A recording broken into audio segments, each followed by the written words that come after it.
people like myself was born on this river. I love the land. It's the Delta. And to me, it's now a challenge. It's history. It's everything and what black people is all about. We came about of slavery. And this is where we acted it out, I suppose. All of the work, all of the hard work, and all that. But we put in our blood, sweat, and tears, and we love the land. This is Mississippi.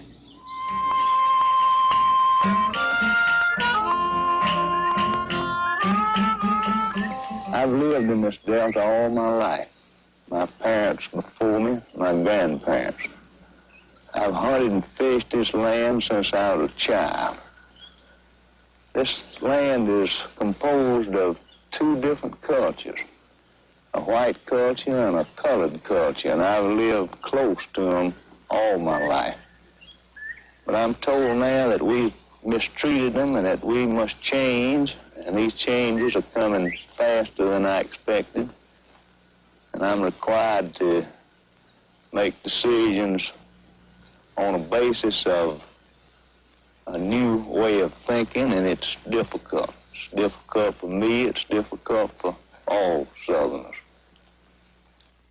I was born in Mississippi, in the United States, and I'm the product of my heredity and education and the society in which I was raised. And I have a vested interest in that society, and I, along with 1 million other white Mississippians, will do everything in our power to protect that vested interest. It's just as simple as that. In 1954, the Citizens Council was established in the Delta, the northwest section of the state, where blacks outnumbered whites. The council's purpose, to preserve white political power by opposing integration. Council chapters soon spread across the state. Within 4 years, the Citizens Council was powerful enough that in the election of 1959, it threw its support openly and actively behind the candidacy of a damage suit lawyer named Ross Barnett, not one of the world's most successful politicians up to then, and saw him elected over a supposed moderate who was himself a segregationist, but with a quieter voice than Ross Barnett. And from 1959 until 1963, in the Barnett administration, the Citizens Council was the state, and the state effectively on matters racial was the Citizens Council. Bankers, politicians, and owners of businesses joined the Citizens Councils throughout the South. They punished people who supported integration or black voting rights by foreclosing mortgages, firing workers, or refusing loans to farmers. And they used their influence to push through laws that would ensure continued white domination. It's primarily a struggle for power. And I think we would be stupid indeed if we failed to see where the consequences of a supine surrender on our part would lead. At the center of Mississippi's struggle for power was the black vote. In some counties, blacks outnumbered whites 4-1. In 1962, in many counties, no blacks were registered. There's a big psychological, gap to overcome. There's what a lot of people call a psychology of fear on the part of most of the Negroes. They're afraid of losing their jobs. They've been brainwashed. They think that somehow all of this is the business of a white man, and it's not something that they're supposed to be doing. 26-year-old Bob Moses came to Mississippi at the request of Amzie Moore, an NAACP leader. Moses and other SNCC organizers opened offices throughout the state to recruit local Mississippians. I was asked would I join the SNCC, which was Student Nonviolent Coordinating Committee, and I said yes, and they said, well, what do I have to do? They said, just try to encourage people to go and try to register, go over to the courthouse. And that was my start of going around here to my neighbors and friends and asking them, would they come and go to the courthouse and try to register to vote. People were being put off the plantations People were threatened. Folks was put in jail just because we wanted people to try to register to vote. Some attempting to register had even been murdered to stop black political activity. And the state passed new voting laws to make registration more difficult. On this side. Now right here you interpret. In other words, you tell what it means. Just write your meaning, your understanding of it.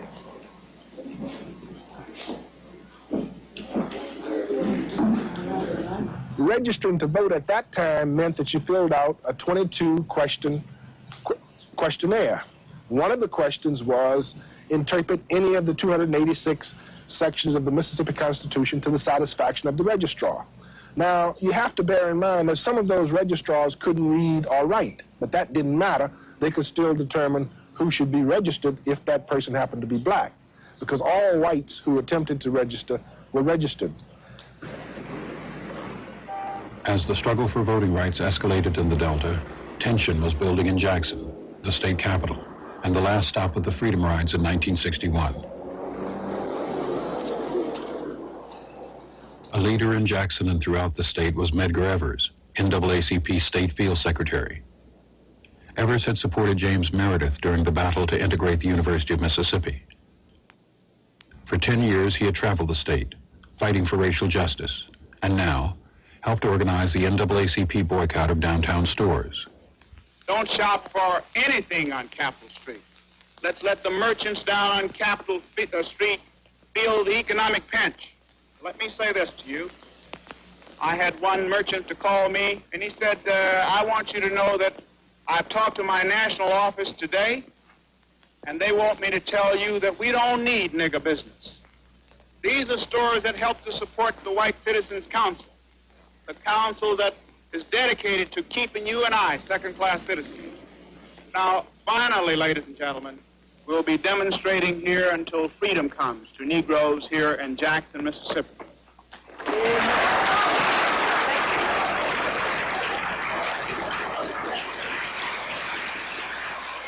In June 1963, students in Jackson poured out of their schools to protest the beatings and arrest of demonstrators in downtown sit-ins.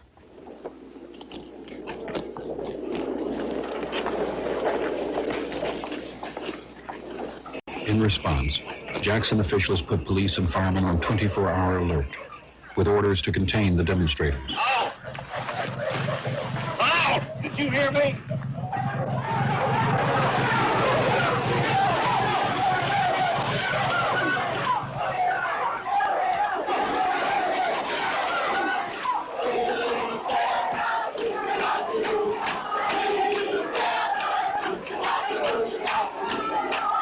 Hundreds were arrested. Mayor Alan Thompson announced that Jackson could handle 10,000 if necessary.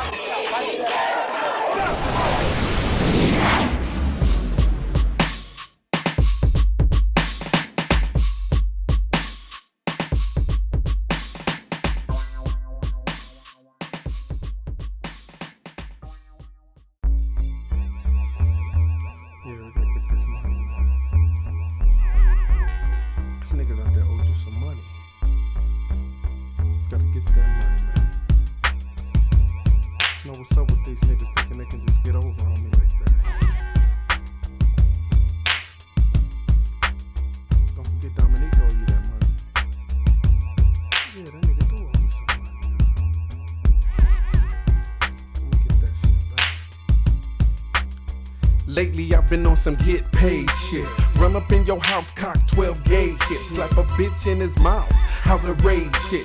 Duct tape the whole household, empty the safe and split. Dump and then jump in the getaway car quick. No ski mask, pockets feeling like bricks. All this cash burning the gears on the stick. Just robbed Dominique, the mind of a lunatic. Can't stop there, though I'ma wear my heart sick. Thought he was slick, he left the rest with his chick. How lace her drink and leave her stretched out from dead. I knew the loving was good, and she was thick. Dusted the print, burnt up my shit and took hers. An nice Corvette, windows tinted and it purred. Jerry box full of rocks, fill the trunk up with furs. Crank the box and it knocks, the whole night's a blur. I get money to spend money. I get money to spend money to get money. I get money to spend money. I get money to spend money to get money. I get money to spend money.